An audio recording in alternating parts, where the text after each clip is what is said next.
No. You don't like Ace Trumpets? What's so great about it? It's so good. You're not in my top 50. You might be in Charlemagne's top 50 and things like that, but you haven't done that much for me in my life. Like, I didn't never want to be like Pusha. I never had a Pusha moment. Jim Jones really believed he could challenge the legends without consequence. First, he went after Nas, then quickly followed up with shots at Pusha T back-to-back disses that seemed almost self-destructive. Now, his position in the industry is on shaky ground. A handful of reckless statements turned the culture against him overnight. He claimed Nas was never all that influential, then went on to label Pusha T as overrated. To top it off, he boldly stated, "I made Nas go viral." Again, seriously? My son can't tell you one Nas record. You heard? Like, let's keep it a. That single reckless comment was the spark. Many believe that was the exact point where Jim crossed a line he can't come back from. What followed didn't feel like typical rap drama, it felt heavier. Like the culture itself was deliberately turning its back on him. The same culture he once helped shape now seemed to be treating him like yesterday's news. I admired Nas, but remember Nas' first record, The Barbecue, came out when I was in 11th grade. So Nas was my idol when I was young. Like, you dig? Came to dressing, the wordplay, the music, everything. I was a superior Nas fan. Period. I'd never take that away from him. But then as I got in the game, you got to realize that your rivals would be idols, and not to take anything away from that. I developed my own style and my own lane that these kids start to gravitate towards the same way I gravitated towards Nas when I was younger and things like that. It's a whole different generation. That statement spread like wildfire, and the fallout hit hard. His Summer Jam performance suddenly cut short, no clear reason given. Meanwhile, Pusha T continues to apply pressure, and he's showing no signs of stopping. So what's really going on here? Was this just Jim's ego spiraling out of control? Or did he step into something much bigger, something already setting him up for a fall? Let's be honest, Jim wasn't just criticizing Nas's recent work. He was dismissing an entire legacy. A legacy built by someone who's been shaping hip-hop since the 1990s. Let's break it down. I came into light and started going crazy that these kids love me. They don't really know who Nas is. If he's 22, he's born in 03. Not all of them. Some of them, though. But you know what I mean? A lot of them, though. Jim Jones didn't drop this take just anywhere. He delivered that bombshell on the Joe and Jada podcast, a laid-back show known for laughs and casual stories, not starting beef with hip-hop legends. But instead of checking himself or backing off, Jim doubled down like nothing could touch him. He flat out said Nas never really mattered to the culture and even hinted that his own Billboard numbers might top Nas's. Seriously? Yeah, Jimmy boy, you should have never brought this up. Y'all are only 3 years apart, and Nas is just like murdering you. You asked us to look up the stats, and here they are. Like Jim Jones, like you got a couple songs. I mean, like literally, it's a couple. But we're talking about Nas. Let me show y'all Nas's last projects. Nas been getting it in since 2018. Jimmy, when the last time you put out an album? Oh, would you look at that? You have been dropping music. You really been dropping music. But nobody's heard it. Nobody's listening. Let's be honest, Nas isn't just another rapper. The man is part of hip-hop's foundation. Illmatic is literally studied in universities. His lyricism still keeps even seasoned artists on their toes. And with King's Disease, Nas proved he's not stuck in the past, he's still growing, still dangerous. Meanwhile, Jim's out here talking like he just dropped the Chronic or reinvented the genre. At that point, it wasn't about hip-hop anymore. It was pure ego on full display. I'm way more influential than Nas, and I don't care what nobody say. I know I made a little boo-boo when you talk about the sales and all this type of shit. I don't feel like getting into that rhetoric about where I started and where he started. Well, you said that but listen, Nas was nice when I was in high school. When I was in 10th grade, Nas came out. Nas was dope. We appreciate him. He had a little bit run. And the most surprising part, Jim brought his own son into the drama. Like, seriously, what kind of example is that? You're calling out legends and pulling your child into the crossfire like it's some family drama. The internet didn't hold. Back receipts came out fast. Side-by-side comparisons of Nas's awards, sold-out tours, and classic albums lined up next to Jim's career stats. And let's just say, the contrast wasn't flattering. But Nas always came up second to Jay and DMX and all these other people. Like, he Ain't never no had shame that. in that. There He a lot never of had, folks he came never up had second that to Tom type of, Brady. he never had that type of influence on us, except for his first album. All of this over a hot take nobody asked for. A one-man crusade to rewrite hip-hop history, and now he's getting burned for it. Most people would apologize or at least go quiet, but not Jim. He went even harder. He appeared on Nightcap, looked Shannon Sharp straight in the eye, and tripled down. Said it loud. Nas never had the influence people think, then pushed further claiming Nas was always in second place. But second to who? Jay-Z? DMX? That argument falls apart quick. These three weren't even playing the same game. I already told you, I used to want to dress like Nas because he had a lot of fresh clothes that the hustlers used to wear and shit, and we used to see him on TV. He had one of the illest albums of all time. And then in high school when he had the barbecue and shit like that, so I'm a real fan of Nas, but he kind of lost me after the movie Belly and shit like that. Nas brought introspection and poetry. Jay was the smooth-talking mogul type. And DMX, he embodied raw, unfiltered emotion. They each carved their own lanes. Comparing Nas to Jay or X is like comparing Kendrick Lamar to Future, completely different energies, distinct legacies. To say Nas never led the way isn't a bold take, it's a clear distortion of history. And what makes it worse? Jim used to be a fan. He even admitted as a teen he wanted to dress like Nas. So now, he's dismissing a 30-year legacy based on a role Nas played in a 1998 film? That's when it starts sounding unhinged. This isn't about stats or facts anymore, it's personal.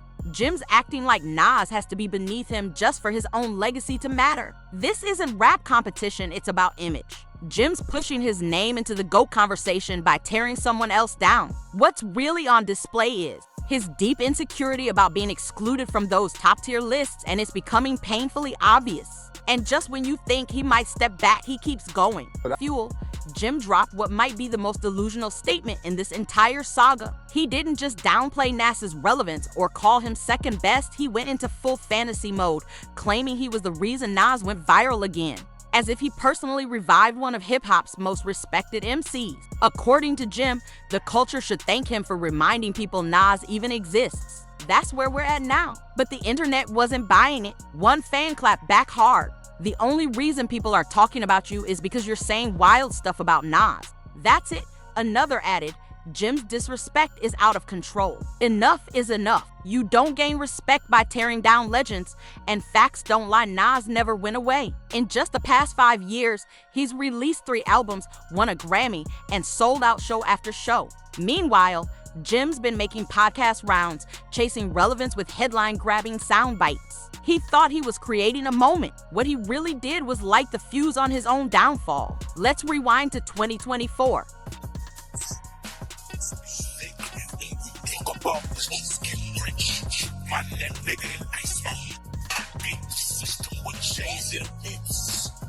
The Louis Vuitton Spring or Summer show in Paris.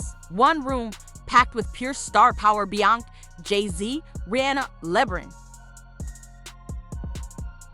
Every icon in music, fashion, and culture was there. Cameras flashing, history unfolding. Pharrell stepped out as the new head of Louis Vuitton Men's, debuting his first collection, a landmark moment. But then, the beat dropped and everything changed. This wasn't just a background track, it was Clipse. After more than a decade away, Pusha T and his brother No Malice returned with a brand new unreleased song. The energy shifted instantly. Even Jay-Z was feeling it. And this wasn't a subtle jab. This was a direct strike, a calculated shot fired in front of the entire world. And the timing, impeccable. The biggest fashion event of the year turned into a lyrical battlefield. Pusha T wasn't just clapping back, he was sending a warning loud and clear. Get down amongst veterans, watching their fans get relevance.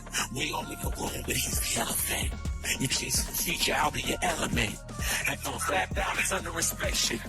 The question marks block your blessing. Everyone knew exactly who the chasing a feature out of your element line was aimed at Jim. He tried to catch a wave by linking with Drake right after Drake got honored by Dipset in Harlem. But let's not forget, this is the same Drake who got dismantled by Pusha in the story of Adidon and still hasn't fully recovered. This wasn't Pusha dropping a quick diss on SoundCloud. This was strategy. This was Pusha turning Paris Fashion Week into a lyrical battleground. He didn't Just respond he orchestrated a public takedown on the biggest stage imaginable. Can you sing along the 5 Pusha T records right now? His records. Yes. His records? Yeah.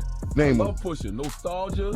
Oh, you was a Pusha T fan. You know. I didn't know he had fans like that. Can you name 5 Pusha T records? No, his records. Pusha T, I love your soul, my dog. You're not in my top 50. You might be in Charlemagne's top 50 and things like that, but you haven't done that much for me in my life. Like, I didn't never want to be like Pusha. I never had a Pusha moment in my life. I never thought, like you dig, like, where I'm from, niggas want to be like you if you was really that dude and that rapper and things Wayne like that. wanted to be like Pusha?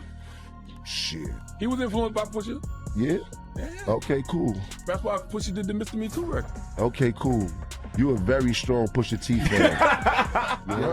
But what else has he bring to the game? Did he make people want to dress like him? Did he have some slang that everybody was talking like him? There would be the girls, all the girls wanted to do him. Like, what is the you did? Meanwhile, Jim hit the podcast circuit hard Breakfast Club, rap caviar, drink champs, dragging Pusha T's name around like he was desperate for a reaction. He even said, Pusha ain't even top 50, but Pusha didn't take the bait. No, Mick Wars, no social media rants. Instead, he brought out billionaires, luxury fashion giants, and hip-hop royalty to witness his comeback. That's not just a clapback, that's a power move on a completely different level. The future is not something you wait for, it's something you build. It lives in the hands of the doers, the dreamers, the people who refuse to stand still. Resorts World is more than a casino. It's energy. It's opportunity. It's hope for the borough. A second chance for some, a first step for many. It's where community gathers, not just to win, but to build a future once imagined. This isn't just business. This is legacy.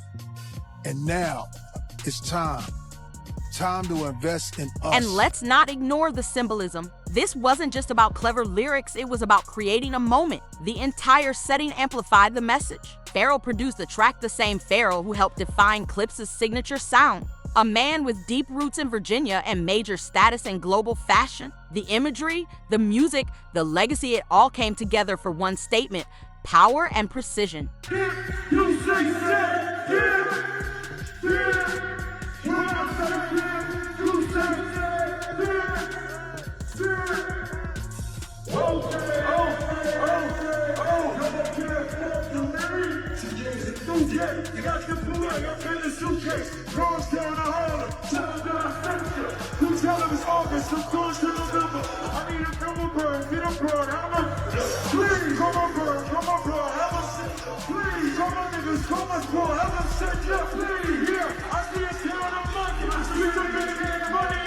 The track Chains and Whips was reportedly recorded right inside Louis Vuitton's Paris headquarters with a direct view of the Seine River. That's how intentional it was. Pharrell even told the New York Times while pointing to the exact window, "This was made right here in this room. We just started walking around, looking out this window and seeing all this. I mean, we're beating the system, bro. That wasn't just music, it was a statement."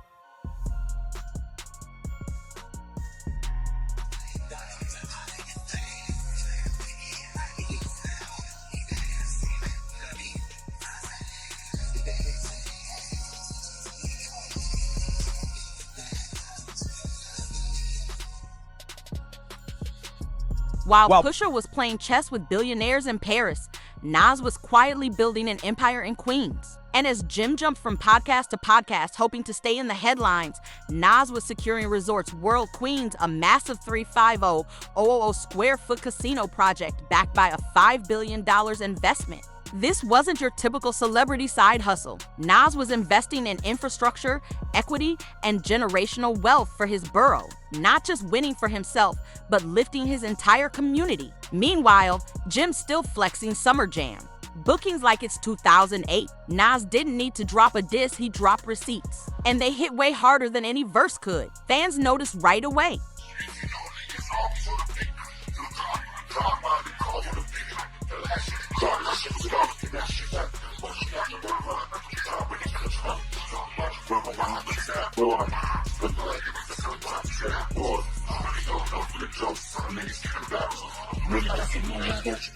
The comments under Nas's post said it all. Someone else can't stop talking because he's chasing clout, while Nas is out here making real moves.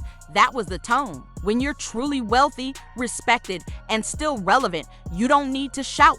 Your actions speak louder. And Jim, he got a reality check real quick. Summer Jam 2004, he finally got the spotlight he'd been chasing all year. But the moment he stepped on stage, silence. Then came the blow. Funkmaster Flex, the same DJ who'd long supported Jim, cut his set short. You could see the disappointment hit him in real time. That was supposed to be his big moment. But all that noise he created around the beef, it fizzled. Because when the spotlight was on, Jim didn't deliver hits, he brought drama. Still, he wasn't done. Nope, Jim had one more diss locked and loaded. And this time, it got personal. After that iconic Louis Vuitton moment, Pusha stayed silent in public. But behind the scenes, the streets were buzzing. He went viral on the Spotify Rap Have You Heard podcast. Yes. About Man, Pusha T. People don't like people, yeah. See, there we go. And then look what happens. But I'm ready for all things, man. Shouts to Pusha, shouts to that guy, shouts to the Clipse. You know what I mean? Congratulations. Do you like the new song? No, but you know. You don't like Ace Trumpets?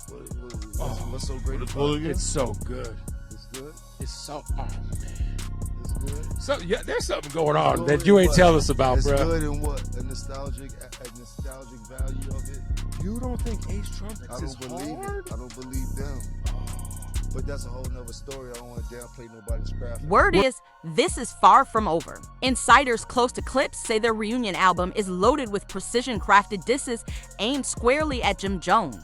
That Paris track, just the opening shot. The rest reportedly goes much deeper, darker. Some are already calling this Push's Coke Bear moment, where he fully leans into the villain role, not just sending warning shots, but going all in and clearly enjoying it. There's no playing nice, no pulling punches. And if Jim keeps talking, the next round might not just sting, it could end careers. And here's the wild part, this isn't just about the music, it's about the environment. Pusha's comeback is wrapped in billionaires, fashion elites, and global stages. Meanwhile, Jim's spitting bars in Harlem alleyways, trying to revive his momentum over the same beat that already buried him. That's right, he tried flipping chains and whips into a diss track. But he went too far. He even dragged No Malice into the drama. A man who left the rap game, found faith, and chose a different path. That's not a diss, that's crossing a line.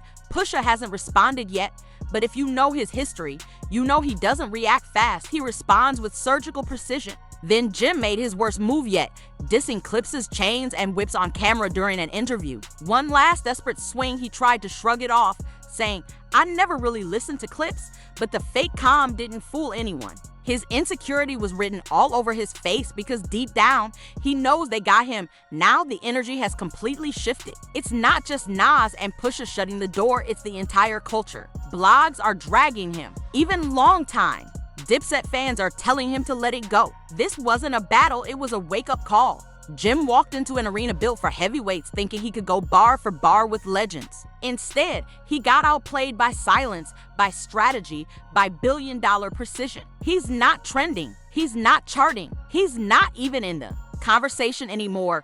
And here's the real twist, Clipse's full album hasn't even dropped yet. That might be the final nail in the coffin. So if you thought this beef was already wild, just wait. The real storm is still coming.